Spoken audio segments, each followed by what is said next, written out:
महागठबंधन के नेता वो दिल्ली में बैठे हो, राज्य में बैठे हो, बात करते हैं देश की, बात करते हैं राज्य की, और सत्ता जैसे मिल जाती है तो बात करने लगते हैं परिवार की। ये देश और परिवार के और जनता राज्य की सब जान चुकी है, देख चुकी है। उनके झांसे में बिहार और देश की जनता आने वाली नहीं है। घोर अनियमितता देखी गई। नूडल्स आपके मेनू में दिखा, लेकिन वहाँ चाउमीन खिलाया जा रहा। हमने त्वरित DW वहाँ मौजूद थे, उनको निर्देशित किया कि जितने जल्द हो सके जिनकी लापरवाही है लिखित में इनके ऊपर कार्रवाई होनी चाहिए। अगर इनके ऊपर कार्रवाई नहीं होती है तो DW भी तैयार रहे, आपके ऊपर मैं स्वयं कार्रवाई विभाग से कराऊंगा। उन्होंने ये बालिका छात्रावास में जब मैं गया तो शाम का मेनू नूडल्स देना था, लेकिन नूडल्स के जगह पर वहाँ दिखा चाउमीन बनते हुए, जबकि राज्य के वरीय डॉक्टर्स का एक रिपोर्ट आई है कि बच्चों को चाउमीन नहीं खिलाना। लंबी बात करने वाले, खटाखट की बात करने वाले आज 4 पर निपट के रह गए। मैं तो स्पष्ट कहता हूँ 4 जो आंकड़ा है बहुत खराब होता है। 4 तब लोग मिलते हैं जब अंतिम संस्कार में घाट पर ले जाना होता है, उनके लिए अशुभ ही आंकड़ा है। जनता ने उस जगह पर पहुंचा दिया।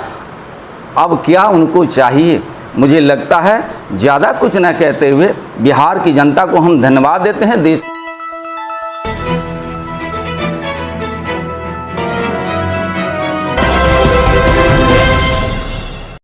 एम्स नई दिल्ली व सफदरजंग नई दिल्ली के सीनियर डॉक्टर अब आपके शहर सिवान में। डॉक्टर उमेश, नवजात एवं शिशु रोग विशेषज्ञ, चिकित्सा पदाधिकारी, सदर हॉस्पिटल सिवान। डॉक्टर उमेश जो आपके बच्चों का कर रहे कुशल व बेहतरीन इलाज। सुशीला देवी हॉस्पिटल, डॉक्टर उर्मिला अखौरी के सामने, hospital road Siwan. Mobile number 9199720654 और 7250722154। बिहार सरकार के अनुसूचित जाति एवं अनुसूचित जनजाति कल्याण मंत्री जनक राम सिवान पहुंचे। इस दौरान उन्होंने अंबेडकर बालिका छात्रावास का औचक निरीक्षण किया, जहां कुव्यवस्था को देखकर मंत्री जनक राम भड़क उठे। खाना के मानक, पोशाक और साफ सफाई में लापरवाही को लेकर मंत्री ने छात्रावास प्रशासन पर कार्रवाई करने का आदेश दिया। सबसे पहले प्रिंट मीडिया, इलेक्ट्रॉनिक मीडिया के माध्यम से सिवान जिले के समस्त जनता जनार्दन को देश के यशस्वी प्रधानमंत्री नरेंद्र मोदी जी को तीसरी बार बनने के लिए सिवान के जिला के तरफ से हम प्रधानमंत्री जी को धन्यवाद देना चाहते हैं, जनता को धन्यवाद देना चाहते हैं कि तीसरी बार देश के प्रधानमंत्री नरेंद्र मोदी जी को बनने का अवसर जनता ने दिया। और यहाँ के सांसद को जिता करके जनता ने काबिल तारीफ़ काम किया। नरेंद्र मोदी जी के किए हुए कार्यों को उन्होंने मोहर लगाई। और आपने पूछा कि आपने विभागीय कार्यों को समीक्षा करने के लिए आप सिवान पहुँचे हुए हैं। मुझे बताने में खुशी हो रही है कि राज्य के मुखिया आदरणीय नीतीश कुमार जी के नेतृत्व में मंत्रिपरिषद का सदस्य होने के नाते मेरे कंधे पर अनुसूचित जाति जनजाति कल्याण विभाग, जिसमें सिवान जिले में 308 सृजित विकास मित्र का पद है, जिसमें 301 कार्यरत है और 6 किसी कारणवश रिक्त है। हमने 301 विकास मित्रों को कल ही सिवान में बैठक किया और बैठक करने के उद्देश्य यह है कि राज्य के मुखिया आदरणीय नीतीश कुमार जी, देश के नेता नरेंद्र मोदी जी केंद्र और राज्य से चलाए जा रही योजना कमज़ोर वर्ग के बस्तियों में अनुसूचित जाति जनजाति के टोले में पहुंचा कि नहीं, अगर पहुंचा तो मानक के हिसाब से चल रहा है कि नहीं, अगर नहीं चल रहा है तो क्यों। तो साथ में जिला कल्याण पदाधिकारी, हर प्रखंड में प्रखंड कल्याण पदाधिकारी, अनुमंडल कल्याण पदाधिकारी, सभी लोग मौजूद थे।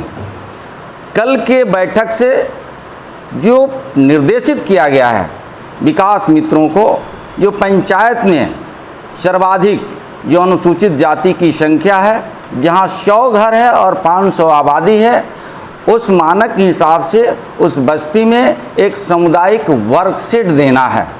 कुछ पंचायत में तो प्रस्तावित है, बन भी रहा है, कुछ निर्माणाधीन भी है। अगर उस पंचायत से कहीं अछूता है तो हमने पदाधिकारियों को निर्देशित किया कि बहुत जल्द से जल्द आप प्रस्ताव बना करके भेजें।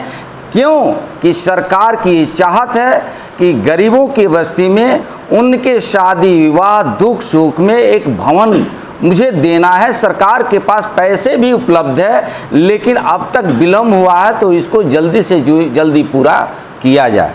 साथ ही सिवान जिले में 7 छात्रावास हैं, 1 बालिका छात्रावास है और 5 बालक छात्रावास हैं। और उस छात्रावास को हमने औचक निरीक्षण किया। राज्य की सरकार ने उन बालक और बालिका को रहने के लिए आवासीय व्यवस्था, बेड की व्यवस्था, बेडशीट की व्यवस्था, कपड़े की व्यवस्था, सुबह का नाश्ता, दोपहर का भोजन, शाम का नाश्ता, रात का भोजन, इसके लिए पर व्यक्ति पर छात्र को 99 रुपया सरकार दे रही है। लेकिन जब हमने औचक निरीक्षण किया, उस निरीक्षण में घोर लापरवाही देखी गई। जैसे मैं उदाहरण के तौर पर बताना चाहता हूँ, ये बालिका छात्रावास में जब मैं गया तो शाम का मेनू नूडल्स देना था, लेकिन नूडल्स के जगह पर वहाँ दिखा चाउमीन बनते हुए।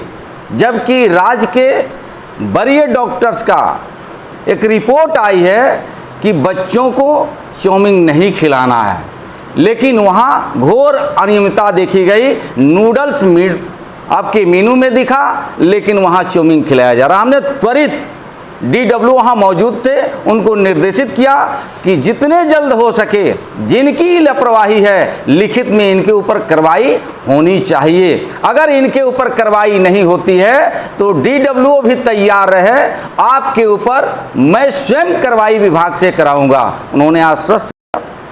तो ये खाने का जो मानक था उसमें लापरवाही देखी गई।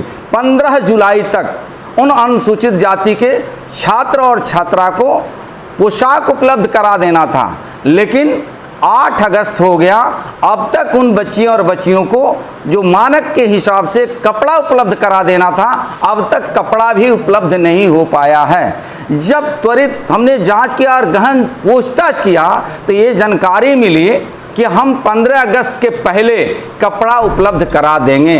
नापी हो गया है, सिलाई के लिए चला गया है, ये बात मुझे जानकारी हुई। लेकिन जो विलम्ब का कारण है, क्यों विलम्ब हुआ?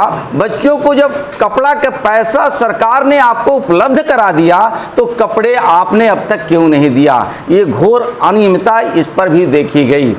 भोजन के साथ आवासीय जो व्यवस्था है, वहाँ जो जीविका दीदियों के माध्यम से, DPM के माध्यम से जो साफ सफाई करना था, उस साफ सफाई भी घोर अनियमितता देखी गई। उस कैंपस में लगातार हमने एक एक जगह को निरीक्षण किया और देखने से लगा, प्रतीत हुआ कि यह कैंपस महीनों महीनों के बाद कभी यदा कदा सफाई हो जाता है, नहीं तो यत्र तत्र वहाँ दिख रहा। उसके लिए भी मैंने फटकार लगाया। आप में सुधार हो, अगर नहीं होता है तो सभी लोग तैयार रहे कि आपके ऊपर हम विभागीय कार्रवाई करेंगे। सर, ये तो लंबे समय से चलता आ रहा होगा, लेकिन जो जांच टीम होती है वो जांच नहीं कर रही होगी, इसी की लापरवाही है। आपने अच्छा सवाल किया है। ये 14 साल से विकास मित्रों की पद सृजित हुई और सरकार ने विकास मित्रों के पद पे नियुक्ति भी हो गई। लेकिन खुशी मुझे इस बात की हो रही है कि कल हमने बैठक में पूछा कि आप 14 साल से विकास मित्र हैं, तो कई ऐसे हमारे BW और DW ने बताया कि पहला आप मंत्री हैं 14 साल में कि सीधे आप विकास मित्रों के साथ सरकार बैठ करके उनके कमी कमजोरी को और गांव में कैसे विकास की गतियां बढ़े, इस पर आप चर्चा कर रहे हैं। ये राज्य का अनुसूचित जाति कल्याण विभाग का पहला मंत्री है और जिनकी जांच करना था, समय समय से साफ सफाई दिखना था, तो कहीं ना कहीं इसकी लापरवाही देखी गई है और हमने विभागीय स्तर पे कार्रवाई करने के लिए निर्देशित किया है। अगर इसमें 15 दिन के अंदर सुधार नहीं होता है तो निश्चित रूप से विभागीय कार्रवाई, वो बड़े अधिकारी हो या प्रखंड के अधिकारी हो, जिनके जो काम दायरे में आया है और उसमें लापरवाही देखी गई है, निश्चित रूप से कार्रवाई हो। सर, बैठक में क्या कुछ सामने आई कि क्या कुछ कमियां हैं, क्या कुछ कमियों को पूरा किया जाए? जो विकास लोगों ने कुछ बताया होगा? देखिए, वहाँ कमियाँ विकास मित्रों को कमियाँ नहीं, उनको सरकार के चलाए जा रहे योजनाओं को गांव तक ले जाना है। मैंने जैसे आपको बताया, प्रधानमंत्री आवास योजना है, मुख्यमंत्री आवास योजना है, अनुसूचित जाति जनजाति की बस्तियों में सामुदायिक वर्कशेड देना है, उनके बस्तियों में चापाकल की चिंता करना है, उनके बस्तियों में सड़क की चिंता करना है, उनके बस्तियों में साफ सफाई की चिंता करना है। विकास मित्र एक पंचायत में एक होते हैं, उस पंचायत में किशोर और किशोरी की, अनुसूचित जाति जनजाति के बच्चे और बच्चियों को एक ग्रुप बनाया गया जिसका नाम है किशोर और किशोरी। इन बच्चियों को बैठा करके 40-40 संख्या होता है, 4 ग्रुप में, एक ग्रुप का 10 बनाया जाता है। इनको बाल विवाह हो, दहेज प्रथा हो, नशा के प्रति हो, ये तमाम जागृति फैलाने की इनकी दायित्व है। विकास की कड़ियाँ जो इनको जोड़ करके उनके घरों तक विकास ले जाना है, जो राज्य के मुखिया आदरणीय नीतीश कुमार जी वर्षों तक कैसे ये कमजोर वर्ग को विकास होगा इसकी चिंता कर रही है। एनडीए सरकार की चिंता है, लेकिन वो विकास की कड़ियाँ वहाँ तक पहुँची है, लेकिन जितना ये समाज को विकास कर जाना चाहिए, आज भी कहीं न कहीं ऊँट के मुंह में जीरा दिखता है। लेकिन हमने अपने सभी विकास मित्र भाइयों से ये आग्रह किया कि आप सरकार की योजनाओं को बहुत जल्दी और हर टोले और मोहल्ले में आप स्वयं बैठक करें, और बीडब्ल्यूओ भी उन्होंने बताया उनको भी जाना है। समय समय से बीडब्ल्यूओ और विकास मित्रों के साथ दलित बस्तियों में बैठक करके जितने कमियां हैं उसको दूर करने के लिए सरकार जब आज को अधिकृत किया है तो ये दूर क्यों नहीं हो रहा है, और नहीं दूर हो रहा है तो फिर आपके ऊपर भी कार्रवाई करने के लिए हम लोग तैयार हैं। सर, आप जिस अपने मुखिया नीतीश कुमार के गुणगान कर रहे हैं, अब उनको राजद न्योता दे रहे कि अब हमारे पार्टी में आ जाइए, ये क्या हुआ? देखिए, मैं गुणगान नहीं कर रहा हूँ, ये लोकतांत्रिक देश है, लोकतांत्रिक राज्य है। लोकतांत्रिक तरीके में जनता जिसके साथ खड़ी होती है वो सरकार के पार्ट होते हैं, सरकार की मुखिया होती है। 90, 95, 2000, 2005, 15 साल के बिहार की जनता ने माता पिता की सरकार जो कुशासन के नाम से जानी जाती है, जंगल राज के नाम से जानी जाती है, गुंडा राज के नाम से जानी जाती है, उन्हीं के राज में कहीं शिल्पी कांड के नाम से जाना गया, कहीं चंपा विश्वास के साथ अत्याचार हुआ, कहीं बीबी विश्वास के साथ अत्याचार हुआ, कहीं रमई राम दलित मंत्री के साथ अत्याचार हुआ, कहीं पूर्णवासी राम दलित मंत्री के साथ अत्याचार हुआ, बाबू जगजीवन राम जी के साथ अत्याचार हुआ, उनकी पुत्री मीरा कुमार जी के साथ अत्याचार हुआ। ये बिहार के दलितों के साथ साथ गोपालगंज जिला के जी किस्नैया पूर्व जो हमारे अधिकारी हुआ करते थे उनके साथ अत्याचार हुआ। ये लंबी वृतांत है, ये महागठबंधन इस पर बोलेंगे क्या? बोलने का उनका हक है क्या? जनता ने ये कुशासन को हटाने के लिए 2005 में एनडीए को स्थापित किया, और देश के और राज्य के जो नेता एनडीए के शासन जब बिहार में आई है तो रोड, पानी, बिजली, आवास, शिक्षा, सुरक्षा, सर्व समाज को जो विकास कैसे होगा उसको गति देने का काम किया। वो विकास का नाम ही विकास पुरुष, और एनडीए का ये शासन है जो नीतीश कुमार जी के नेतृत्व में आज अमन चैन की जिंदगी बिहार देख रहा है। नहीं तो पूर्ववर्ती सरकार के वो हालात इन लोगों ने बना के रखा था। जनता की लोग बात करते हैं, दलित की बात करते हैं, पिछड़ा की बात करते हैं, और सत्ता में आते हैं तो परिवार की बात करते हैं। हम तो आपके माध्यम से धन्यवाद देना चाहते हैं राज्य के मुखिया आदरणीय नीतीश कुमार जी को खुद मंच से कहते हैं कि मेरा परिवार बिहार के 13 करोड़ जनता परिवार है। देश का नेता नरेंद्र मोदी जी वो अपना परिवार देश के 1 अरब 40 करोड़ जनता को परिवार मानते हैं। ऐसे नेता देश के लिए, राज्य के लिए समर्पित हैं। लेकिन महागठबंधन के नेता वो दिल्ली में बैठे हो, राज्य में बैठे हो, बात करते हैं देश की, बात करते हैं राज्य की, और सत्ता जैसे मिल जाती है तो बात करने लगते हैं परिवार की। ये देश और परिवार के और जनता राज्य की सब जान चुकी है, देख चुकी है। उनके झांसे में बिहार और देश की जनता आने वाली नहीं है। एनडीए विकास के नाम से जानी जाती है। जनता एनडीए को पसंद करती है। जब जब लोकतांत्रिक तरीके से मत दे करके सत्तासीन करना होता है, जैसे अभी गत लोकसभा के चुनाव हुआ, लंबी लंबी बात करने वाले, खटाखट की बात करने वाले आज 4 पर निपट के रह गए। मैं तो स्पष्ट कहता हूं 4 जो आंकड़ा है बहुत खराब होता है। चार तब लोग मिलते हैं जब अंतिम संस्कार में घाट पर ले जाना होता है। उनके लिए अशुभ यहाँ खड़ा है। जनता ने उस जगह पर पहुंचा दिया। अब क्या उनको चाहिए?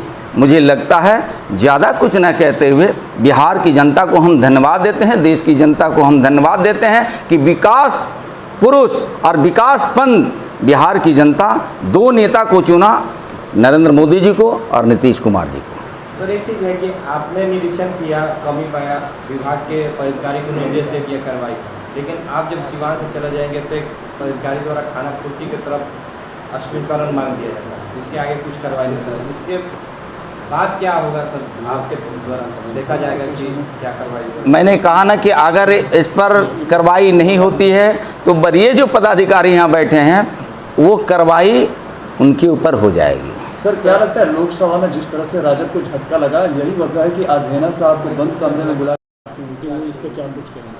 चर्चा का विषय बना सर वहाँ मेडिकल कैंप लगता है सप्ताह में एक दिन, लेकिन कभी लगता नहीं है और तबीयत खराब होता तो रात बिरात सदर अस्पताल आने में अगर बच्चियों सबको काफ़ी कठिनाई पड़ती है। हाँ, उसका भी हम लोगों ने चिंता जाहिर किया है। सर सवाल था कि तेजस्वी यादव, लालू यादव और हैना साहब की मीटिंग हुई है बंद कमरे में, इस पर क्या कुछ कहेंगे? हुआ था ना महागठबंधन के चाल चरित्र अल्पसंख्यक समाज के लोग हों या दलित समाज के लोग हों, ये देखा है। ये लोग सत्ता में जब आते हैं तो अल्पसंख्यक को भी भूल जाते हैं, दलित को भी भूल जाते हैं। जब यही जनता सत्ता से बाहर कर देती है तो अपने वोट बैंक को ठीक करने में ये लोग लग जाते हैं। कितने अत्याचार करेंगे? सिवान की जनता, सिवान की अल्पसंख्यक, बिहार की अल्पसंख्यक उनसे पूछना चाहता है कि उनके अंतिम संस्कार में आपके सांसद थे, आपके नेता थे, उनके बलबूते पे आप सरकार में क्या नहीं किया है। लेकिन जब उनके अंतिम संस्कार में आपके घर से आपके नेता कोई दिखने तक नहीं आया, उस परिवार को हालचाल जानने तक नहीं आया, लेकिन आज घड़ियाली आंसू जो दिखा रहे हैं, ये बिहार के अल्पसंख्यक ये बात को भूलने वाला नहीं है। और शायद अब जितना इनको कयास लगाना है लगा लें, जहां इनको जाना है जा लें, लेकिन इससे समाज पे कोई रत्ती भर असर पड़ने वाला नहीं है। और उनके परिवार की ये बात है, महागठबंधन की बात है। हम लोग 365 दिन का साल होता है, कमज़ोर वर्ग के, अनुसूचित जाति, पिछड़े समाज के, सर्व समाज में जो कमज़ोर लोग होते हैं उनकी हम लोग चिंता करते हैं। देश और प्रदेश में हमारे कमज़ोर वर्ग की स्थिति कैसे मजबूत हो। मुझे लगता है कि इससे बाहर मुझे जाने की भी आवश्यकता नहीं है। आपने सवाल किया, उसका हम थोड़े से जवाब देने के लिए रखा है। और उनके परिवार की ये मसला है, कौन कहाँ जा रहा है नहीं जा रहा है, लेकिन ये सिवान की जनता तो निर्णय एनडीए के पक्ष में दिया, जो विजया लक्ष्मी जी यहाँ से सांसद चुन करके गई। तो ये पूरे के पूरे जवाब हमारे जब सांसद जीत के गई है उसे पूर्ण हो जाता है।